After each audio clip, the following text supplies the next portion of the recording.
આજે આપણી સાથે ખાસ market expert Hemang Jani show પર જોડાઈ રહ્યા છે. Hemangbhai, good afternoon, welcome to the show.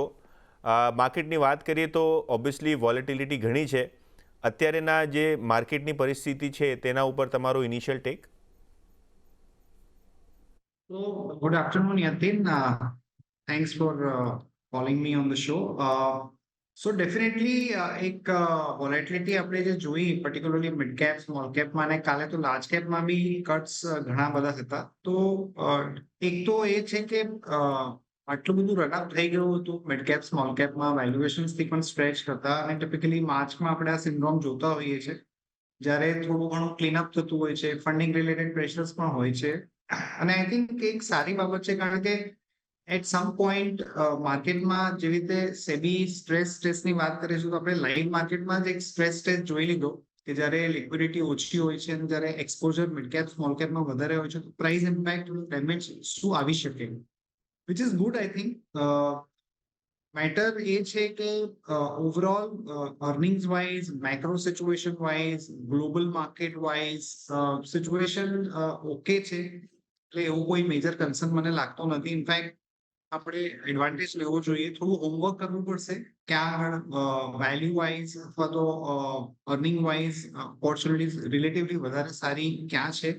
પણ જરૂરથી હું એવું માનું છું કે એક સારી બાબત છે અને ઘણા ઇન્વેસ્ટર્સને એનો ફાયદો મળશે.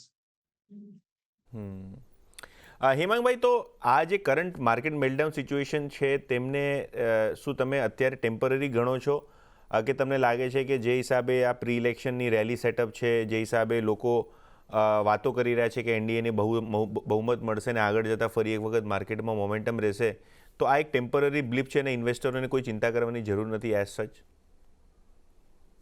ઇન્ડેક્સ લેવલ મને એવું લાગે છે કે બહુ ચિંતા કરવાની જરૂર નથી, એક હેલ્ધી કરેક્શન છે. પણ આપણે જ્યારે મિડ કેપ અને સ્મોલ કેપની વાત કરીએ તો એમાં એક ઇન્ટરેસ્ટિંગ આસ્પેક્ટ એવો હોઈ શકે કે જે થીમ્સ અથવા તો જે પોકેટ્સમાં આપણે લીડરશિપ જોઈ હતી, દાખલા તરીકે ચાહે રેલવે હોય, ચાહે ડિફેન્સ હોય, ચાહે પીએસયુ બેંક્સ હોય, તો એમાં થોડા ઘણા ચેન્જીસ આવી શકે છે. એવું જરૂરી નથી કે next round of rally in the mid cap અને સ્મોલ કેપ એ આ જ સેક્ટર્સના દ્વારા આપણને જોવા મળે. તો એમાં થોડુંક આપણે વર્ક કરવું પડશે, પણ એટ અ બ્રોડર લેવલ મને એવું જરૂરથી લાગે છે કે માર્કેટની અંદર આ એક હેલ્ધી કરેક્શન છે અને જરૂરથી એક સ્ટેબિલિટી કોન્સોલિડેશન જોયા પછી આપણે ફરીથી નવી ઊંચાઈ તરફ જઈશું. એબ્સોલ્યુટલી, અને એક્સપેક્ટેશન તો એ જ છે કે નવા હાઈઝ બહુ શોર્ટલી આપણે કરીએ. પણ હેમાંગભાઈ, અત્યારે માર્કેટનું જે ટ્રેન્ડ છે કે મિડ કેપ સ્મોલ કેપે સારી રીતે આઉટ પરફોર્મ કર્યું છે આ વર્ષમાં, આ ફાઇનાન્શિયલ યર્સમાં, ઓવરઓલ બેન્ચમાર્ક ઇન્ડસ્ટ્રીઝને, નિફ્ટીને. તો આગળ જતાં તમને લાગે છે એટલીસ્ટ નેક્સ્ટ 3 થી 6 મહિના કદાચ ફોકસ માર્કેટનું લાર્જ કેપ તરફ રહે અને એક ટેક્ટોનિક શિફ્ટ જે પૈસાનું થઈ રહ્યું છે મિડ કેપમાં એ ફરી એક વખત લાર્જ કેપમાં ઇન્વેસ્ટમેન્ટ માટે આવે ને કદાચ અહીંયાથી લાર્જ કેપ્સ સારી રીતે વધારે પરફોર્મ કરે? તો એવો પીરિયડ જરૂરથી આવી શકે છે જ્યારે આપણે જોઈશું કે large caps relatively better perform કરતા હોય ને વેલ્યુએશનની બી વાત કરીએ, આપણે હમણાં ક્વાર્ટરલી રિઝલ્ટ જે કન્ક્લુડ કર્યા છે એની બી વાત કરીએ તો જરૂરથી મને લાગે છે કે large caps are better place. પણ market Yatin as we all know બહુ ડાયનામિક છે. માર્કેટ ખાલી વેલ્યુએશન થી નથી ચાલતું. Market is also driven by sentiment, market is also driven by flows. તો આ બધા ફેક્ટર્સને ધ્યાનમાં લેતા મને એવું લાગે છે કે થોડુંક એક બેલેન્સ પોર્ટફોલિયો બનાવીશું with a proper balance between large cap and mid cap, તો એ વધારે સારી સ્ટ્રેટેજી હશે. એબ્સોલ્યુટલી. હજી એક વસ્તુ જે હેમાંગભાઈ માર્કેટમાં આવે અને જનરલી ઇન્વેસ્ટર્સ પૂછી રહ્યા છે કે પીએસયુઝમાં તો આપણે એક મોટી રેલી જોઈ, એક ઘટાડો બી ઉપરના લેવલ્સથી આવ્યો, તો જે પ્રાઇવેટ વર્સિસ પીએસયુનું જે જનરલ કોમ્પિટિશન ચાલતું હોય કે જે પ્રેફરન્સ ચાલતું હોય, તમને લાગે છે અહીંયાથી બી પીએસયુઝમાં સારા વળતર મળશે કે કદાચ પ્રાઇવેટ સેક્ટર ખાસ કરીને બેન્કિંગમાં ત્યાં વધારે ઇન્ફ્લોઝ કે વધારે રિટર્ન્સની એક્સપેક્ટેશન્સ રાખવી જોઈએ? તો પીએસયુ વર્સિસ પ્રાઇવેટ એક બ્રોડર થીમ અથવા બ્રોડર પ્લાન થઈ જશે. એમાં આપણે જોવું પડશે કે ઓપોર્ચ્યુનિટી વાઇઝ ક્યાં વધારે સારું કમ્ફર્ટ છે. તો પીએસયુ બેંક્સની અગર વાત કરીએ તો મને એવું લાગે છે કે PSU ઇન્ડેક્સ એ બેંક નિફ્ટી અને નિફ્ટીને કોમ્પ્રિહેન્સિવલી આઉટપરફોર્મ કર્યું છે. વાલ્યુએશન વાઇઝ હજુ બી PSUs માં કમ્ફર્ટ છે. પ્રાઇવેટ સેક્ટર બેંક્સ અંડરપરફોર્મ કર્યા પછી મને એવું લાગે છે ક્યાંક એમાં એક કેચઅપ જોવા મળશે. પણ પ્રી ઇલેક્શન રેલીના પોઈન્ટ ઓફ વ્યૂથી સર્ટન PSU બેંક્સ, ચાહે UB હોય, ચાહે સ્ટેટ બેંક હોય, ચાહે કેનરા બેંક હોય, મને એવું લાગે છે કે એમાં એક સારી ઓપોર્ચ્યુનિટી જરૂરથી મળશે. કરેક્ટ. હેમાંગભાઈ, ઇન જનરલ અત્યારે જે સેક્ટર્સ અને થીમ્સ માર્કેટમાં હતી, અને આપણે એમ જોયું છે કે હરેક તેજીમાં કે હરેક 6-12 મહિને થીમ ચેન્જ થતી હોય છે, તો અત્યારે કોઈ પર્ટિક્યુલર સેક્ટર જ્યાં તમે પોતાનું પ્રેફરન્સ આપી રહ્યા છો કે જ્યાં ઇન્વેસ્ટર્સે નજર રાખવી જોઈએ? સિમ્પલ એક્સરસાઇઝ કરી છે યતીન કે લાર્જ કેપમાં અને મિડ કેપમાં 52 વીક હાઈથી કેટલા પર્સેન્ટેજ સ્ટોક્સ ઘટ્યા છે ને એ પર્ટિક્યુલર જે નામો આવે એમાં અર્નિંગ્સ કઈ કંપનીના ઘણા સારા હતા. તો મારે અગર ઇન્વેસ્ટ કરવું હશે તો હું એવી કંપની પ્રિફર કરીશ કે જેમાં પ્રાઇસ ફોલ બી થયો છે અને સામે અર્નિંગ્સની બી એક કમ્ફર્ટ છે. તો એમાં હું તમને બે ચાર નામ I can just share with you. Of course દરેક ઇન્વેસ્ટરે પોતાની એક્સરસાઇઝ કરવી પડશે. આઈ ડોન્ટ થિંક કે આપણે એવું કોઈ જનરિક બતાવી શકીએ. પણ just two share few names, for example BEML 35% ઘટ્યો છે. Number wise, positioning wise company મને ઠીકઠાક લાગે છે. APL અપોલો ટ્યુબ્સ છે, down 17%. Earning wise situation, valuation wise comfortable લાગે છે. લેમન ટ્રી 15% ઘટ્યો છે, ટોપથી બહુ વધારે નથી, પણ અર્નિંગ કમ્ફર્ટ છે. તો એવી રીતે લાર્જ કેપની અંદર બી આપણે આવું એક લિસ્ટ બનાવીને જો કામ કરીશું તો આઈ થિંક એ બહુ સેન્સિબલ સ્ટ્રેટેજી હશે. કે તમારું ટૂંકમાં કહેવું એ છે કે સ્ટોક સ્પેસિફિક અપ્રોચ રાખો, જ્યાં કરેક્શન્સ મળે છે ને જ્યાં અર્નિંગ્સ ગ્રોથ દેખાય છે ત્યાં કદાચ ઓપોર્ચ્યુનિટી રહેશે ને ત્યાં કદાચ એક બાઉન્સ બેક બી શાર્પ આવે, રાઈટ? એબ્સોલ્યુટલી. આઈ થિંક આપણે થીમની ઉપર વધારે ભાર મૂકવાની જગ્યાએ અથવા તો સેન્ટિમેન્ટ અને ન્યૂઝ કેરીડ હવે થઈ જવાની જગ્યાએ થોડુંક હોમવર્ક કરીશું કે અર્નિંગ્સનું કમ્ફર્ટ છે, વેલ્યુએશનનું કમ્ફર્ટ છે અને સ્ટોક પ્રાઇસમાં પણ ક્યાંક ઘટાડો મળ્યો છે. એવું આપણે કરીશું તો આપણું રિસ્ક રિવોર્ડ અને આપણું એક વોલેટાઇલ ટાઈમમાં જે પોર્ટફોલિયોનું બેલેન્સ છે એ જળવાઈ રહેશે. એબ્સોલ્યુટલી. હેમાંગભાઈ, પાછલા ઘણા દિવસોમાં આપણે એક વસ્તુ જોઈ છે કે RBI એક મોટું ક્રેકડાઉન કરી રહ્યું છે, ખાસ કરીને NBFCs ઉપર. થોડા દિવસો પહેલાં JM ફાઇનાન્સ, IIFL ફાઇનાન્સ જેવા કંપનીઝ પર તેમનું એક્શન રહ્યું હતું. હવે કો બ્રાન્ડેડ ક્રેડિટ કાર્ડ્સ ઉપર બેન્કોને કહેવામાં આવ્યું છે કે કો બ્રાન્ડેડ ક્રેડિટ કાર્ડ્સ જે છે એનું ડિસ્ટ્રીબ્યુશન તમે ઓછું કરી નાખો અને આગળ જતાં એને કમ્પ્લીટલી સ્ટોપ કરી નાખો. તો આ જે રેગ્યુલેટરી એક્શન છે RBI તરફથી NBFCs ઉપર અને અમુક પ્રાઇવેટ બેન્ક્સ ઉપર, એમાં તમારી શું રીડિંગ છે? આ એક ટેમ્પરરી બ્લિપ છે ને ઓપોર્ચ્યુનિટી આગળ જતાં મળશે કે તમને લાગે છે કે આ સેક્ટરમાં થોડી વખત માટે આ રેગ્યુલેટરી એક્શનના કારણે થોડું દૂર રહેવું? આઈ થિંક સરપ્રાઇઝ મૂવ આપણે જોયો. આટલા વર્ષોમાં આપણે રેગ્યુલેટર દ્વારા આટલું સ્ટ્રિંજન્ટ એક્શન ફર્સ્ટ ટાઈમ જોઈ રહ્યા છે. પહેલા પેટીએમ ઉપર આવ્યું, પછી IIFL ફિનાન્સ ઉપર, જેમ ફિનાન્સ, કાલે ICICI ડિરેક્ટ ઉપર બી સેબી દ્વારા એવું એક ઇન્ડિકેશન આપવામાં આવ્યું છે કે કોમ્પ્લાયન્સના કોઈ લેપ્સીસ છે અને કોમ્પ્લાયન્સની સિસ્ટમને સ્ટ્રોંગ કરવાની જરૂર છે. થિંક સ્ટોક સ્પેસિફિક એમાં આપણને એક રિએક્શન જોવા મળશે, કારણ કે at the end of the day આ અમુક જે NBFCs છે they are all mid cap companies અને એમાં કોન્સન્ટ્રેટેડ બાઇંગ હોઈ શકે છે. તો એમાં at least for the near term avoid કરવું વધારે સારું, ટિલ આપણને ખબર પડે કે ક્યાં સુધી આ રેગ્યુલેટરી એક્શનના કારણે એ લોકોને અર્નિંગ્સ પર ને બિઝનેસ પર ઇમ્પેક્ટ આવશે. પણ જરૂરથી એઝ એન ઓવરઓલ માર્કેટ આ એક બહુ સારી હેલ્ધી વસ્તુ છે અને એના કારણે બ્રોડર માર્કેટની સેન્ટિટી અને એક જે કોન્ફિડન્સ છે એ જળવાઈ રહેશે. ઓબ્વિયસલી કોન્ફિડન્સ હલવાઈ બી ગયો, અને આપણે વાત કરીએ IIFL અને JM ફાઇનાન્સ જેવા કાઉન્ટર્સમાં તો ત્યાં વધુ કરેક્શન આપણે જોયો છે. 25-30-40% સુધી આપણે આ બધા કાઉન્ટર્સને ઘટતા જોયા છે. હેમાંગભાઈ, બીજો એક ઇશ્યુ રેગ્યુલેટરી જે ફ્લેગ ઓફ કર્યો છે સેબી ચેરમેને થોડા દિવસો પહેલાં SMEમાં, તેમને લાગે છે કે SMEમાં ઘણી બધી મેન્યુપ્યુલેશનના સાઇન્સ જોવા મળી રહ્યા છે. IPO ફ્રેન્ઝી બી SMEsમાં ઘણી બધી તમને જોવા મળી રહી છે, કારણ કે તમે રિસર્ચ સાઇડથી રિટેલ ઇન્વેસ્ટરો માટે ક્વોલિટી રિસર્ચ કરેલી છે, આટલા વર્ષોનો તમારો અનુભવ છે, તો અત્યારે એસએમઈઝમાં અને જે એસએમઈની સિચ્યુએશન છે એને જોતાં તમને થોડું કન્સર્ન લાગે છે, અને શું મેસેજ તમારો રહેશે નાના રોકાણકારો માટે?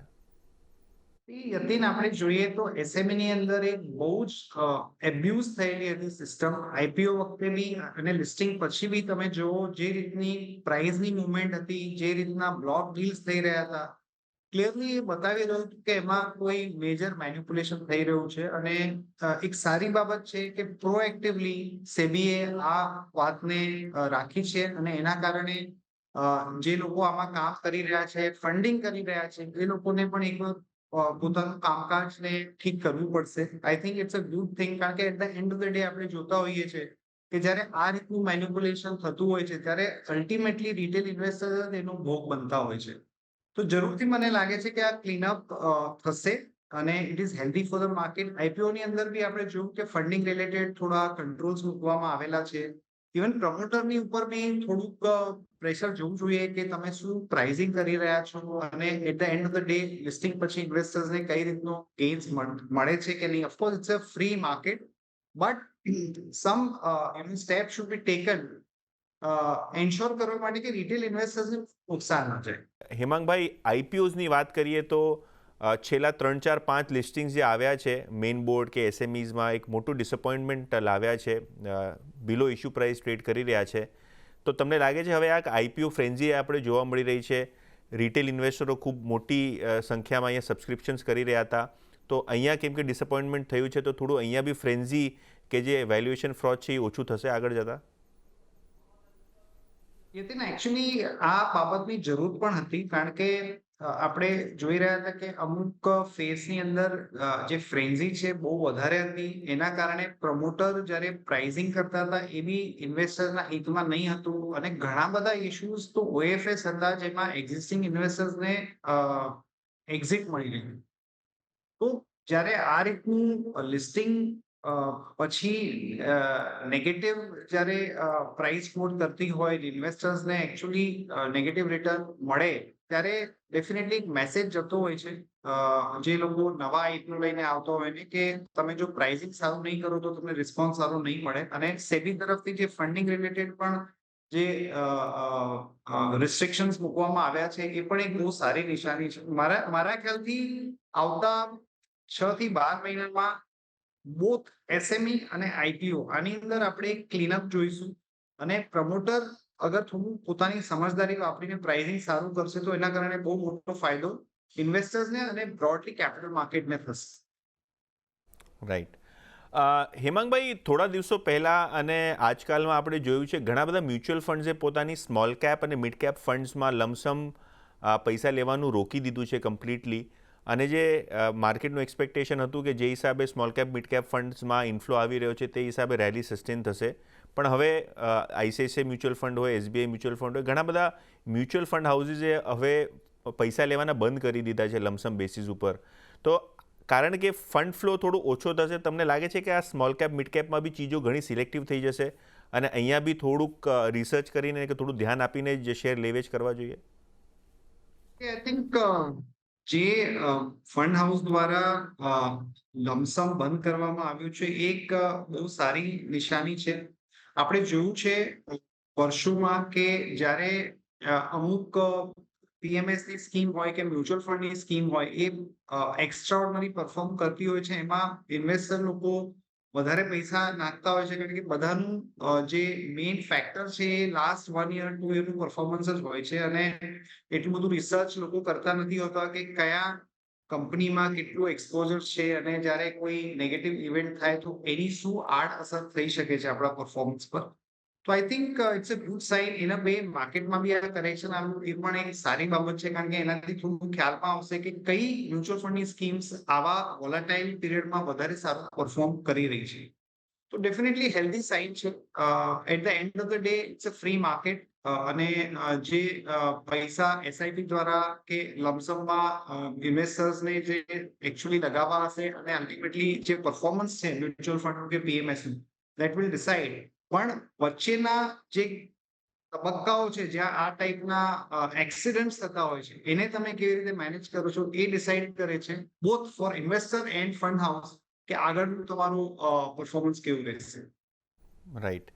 અને હેમાંગભાઈ, પાછલા દિવસોમાં જે સેબી ચેરમેને કીધું હતું કે એક સ્ટ્રેસ ટેસ્ટ રિઝલ્ટ્સ બી ખૂબ જલ્દી આવશે મ્યુચ્યુઅલ ફંડના, કે કઈ હિસાબે એ લોકો પોતાનું રિસ્ક મેનેજ કરી શકે, કે કયા હિસાબે ફંડ ચર્ન કરી શકે. તો જે સ્ટ્રેસ ટેસ્ટ રિપોર્ટ આવવાની છે એના લીધે લઈને કંઈક સાવચેતી રાખવાની જરૂર છે, કે આ નોર્મલ ઇવેન્ટ્સ હોય છે ને કોઈ ચિંતાની એવી વાત અહીંયા થવી ના જોઈએ? Yatin, market as we all know એ બહુ ડાયનેમિક હોય છે. આપણું એકચ્યુઅલ સ્ટ્રેસ ટેસ્ટ તો ગઈકાલે જ થઈ ગયો, જે આપણે જોયું કે કઈ ટાઈપની ઇમ્પેક્ટ પ્રાઇસમાં આવતી હોય છે. અને નો ડાઉટ મને એવું લાગે છે કે સેબીએ જે સ્ટેપ્સ લીધા છે કે આ રીત સ્ટ્રેસ ટેસ્ટ પણ કરવું જોઈએ, એના કારણે ફંડ મેનેજરો બી થોડા વધારે રિસ્પોન્સિબિલિટી સાથે બિહેવ કરશે. અને જરૂરથી એનો એનો બેનિફિટ બધાને મળશે. પણ મને લાગે છે કે રિઝલ્ટ્સમાં એવું કંઈ ખાસ આઉટકમ આવે કે કોઈ મેજર કારણે કોઈ સ્ટેપ્સ લેવામાં આવે એવું મને લાગતું નથી. હેમાંગભાઈ, ગેઝને થોડા શિફ્ટ કરી અને ઇન્ડિયાની પોલિટિકલ સિચ્યુએશનની વાત કરીએ. થોડા દિવસો પહેલાં ગવર્મેન્ટે CA ઇમ્પ્લિમેન્ટેશનની અનાઉન્સમેન્ટ કરી. આજે ફોર્મર પ્રેસિડેન્ટ રામનાથ કોવિંદે એક રિપોર્ટ સબમિટ કરી, જેમાં ભલામણ કરવામાં આવી કે વન નેશન વન ઇલેક્શન, એટલે કે તમારું સ્ટેટ ઇલેક્શન અને સેન્ટ્રલ ગવર્મેન્ટનું ઇલેક્શન સાથે સાથે સાયમલ્ટેનિયસલી થાય. ઘણા બધા રિફોર્મ્સ ગવર્મેન્ટ પુશ કરી રહી છે. તમને લાગે છે કે એક વખત આ બીજેપી લેડ ગવર્મેન્ટ આવે, લેડ બાય નરેન્દ્ર મોદી, તો જે રિફોર્મ્સની એક્સેલરેશન છે, પાછલા 10 વર્ષમાં તો ઘણા બધા રિફોર્મ્સ કર્યા જ, પણ આવનારા 5 વર્ષમાં માર્કેટનું એક્સપેક્ટેશન કદાચ એવું રહેશે કે ઘણા બધા રિફોર્મ્સ, પોલિટિકલ હોય કે ફાઇનાન્શિયલ હોય કે ઘણી બધી ઇકોનોમિક રિલેટેડ જે સ્ટેપ્સ લેવાના છે એ વધારે એક્સિલરેટ થાય, અને કદાચ જે માર્કેટનું ઓવરઓલ સાયકલ છે કે આપણું જીડીપીનું ગ્રોથ ટાર્ગેટ છે એ જલ્દીથી મેળવવા માટે ઘણા બધા સ્ટેપ્સ પહેલા 2-3 વર્ષમાં જ ગવર્મેન્ટ લઈ લે? Well, I think પ્રધાનમંત્રી નરેન્દ્રભાઈ મોદીએ ઇન્ડિકેશન પણ આપ્યું છે કે જો એ ફરી પાછા સત્તા પર આવશે તો જે રિફોર્મ્સ છે, જે એક્ટિવિટીઝ છે, વધારે ફાસ્ટ કરવામાં આવશે આવતા 5 વર્ષમાં. અને આપણે માર્કેટમાં બી જોઈ રહ્યા છે જે રીતના એક્શન રેગ્યુલેટર દ્વારા લેવામાં આવી રહ્યા છે, જે રીતના એક્શન નોન ફિનાન્શિયલ રિલેટેડ મેટર્સમાં બી લેવામાં આવી રહ્યા છે, બહુ બોલ્ડ છે અને બહુ ડિસિસિવ છે. તો મને લાગે છે કે જરૂરથી એની એક આપણને પોઝિટિવ ઇમ્પેક્ટ જોવા મળશે. અને એના કારણે જ યતિન આપણને એવું લાગે છે કે આ એક કરેક્ટિવ ફેઝ માર્કેટનો કદાચ મે બી 1 વીક 10 ડેઝ માં પૂરો થયા પછી પ્રી ઇલેક્શન રેલીના મૂડમાં માર્કેટ આવશે. અને આપણે અત્યારે એમાં પાર્ટિસિપેટ કરવા માટે કયા પોકેટ્સ, કયા સ્ટોક્સમાં પાર્ટિસિપેટ કરવું જોઈએ એનું આપણે હોમવર્ક કરવું જોઈએ. એબ્સોલ્યુટલી, અને હોમવર્ક કરવું તો બહુ જરૂરી છે. આ ઇક્વિટી માર્કેટ્સ એક એવી ચીજ છે જ્યાં રિસ્ક બી એટલા જ છે, અને હોમવર્ક કરેલું હોય તો કદાચ પોર્ટફોલિયોમાં રિટર્ન બી સારા મળે ને સારા સ્ટોક્સ તમે સિલેક્ટ કરી શકો. હિમાંગભાઈ, ખૂબ ખૂબ આભાર તમારો CNBC બજારમાં જોડાવા બદલ, તમારો સમય કાઢવા બદલ. જતાં જતાં તમારા કોઈ પર્ટિક્યુલર ડિસ્ક્લોઝર તમને આપવા હોય? Thank you so much Yatin, મને ઇન્વાઇટ કરવા માટે. આપણે અમુક સ્ટોક્સ, સેક્ટર્સ, માર્કેટની વાત કરી તો ઇટ બી સેફ ટુ પ્રિઝ્યુમ કે આમાંથી અમુક સ્ટોક્સ મારા હોલ્ડિંગમાં હોઈ શકે. અમારા ક્લાયન્ટ્સને પણ અમે એમાં રેકમેન્ડેશન આપતા હોઈએ છીએ, અને ફાઇનાન્શિયલ એડવાઇઝરને કન્સલ્ટ કરીને ડિસિઝન લેવા એ વધારે સારું છે. Thank you so much. તો આ હતા માર્કેટ એક્સપર્ટ હેમાંગ જાની, જેમણે પોતાનું એક 360 પર્સપેક્ટિવ જે છે એ રાખ્યું છે આપણી સમક્ષ. અને ઓબ્વિયસલી માર્કેટમાં વોલેટાઇલ ટાઈમ્સ છે, તો એની માટે તમારી સાથે જોડાવા માટે અમને બી આનંદ થાય છે. અને ઓવરઓલ તમે વાત કરો તો CNBC બજાર ઉપર માર્કેટની એક્સપર્ટ પેનલ છે જે તમને આવા ટફ ટાઈમ્સમાં નેવિગેટ કરવા હેલ્પ કરશે. ખૂબ ખૂબ આભાર શોમાં જોડાવા બદલ. અને બ્રેક બાદ અમારા સહયોગી આરતી મહેતા શોને આગળ વધારશે.